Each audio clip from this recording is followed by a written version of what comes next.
जैसा ही आप संसद के नए भवन में शार्दुल द्वार से प्रवेश करते हैं तो स्थापत्य गैलरी में संमेद शिखर दिखता है।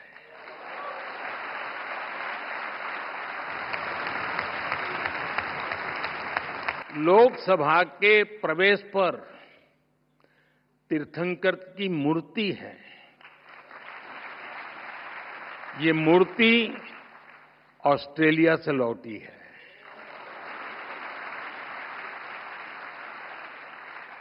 संविधान गैलरी की छत पर भगवान महावीर की अद्भुत पेंटिंग है।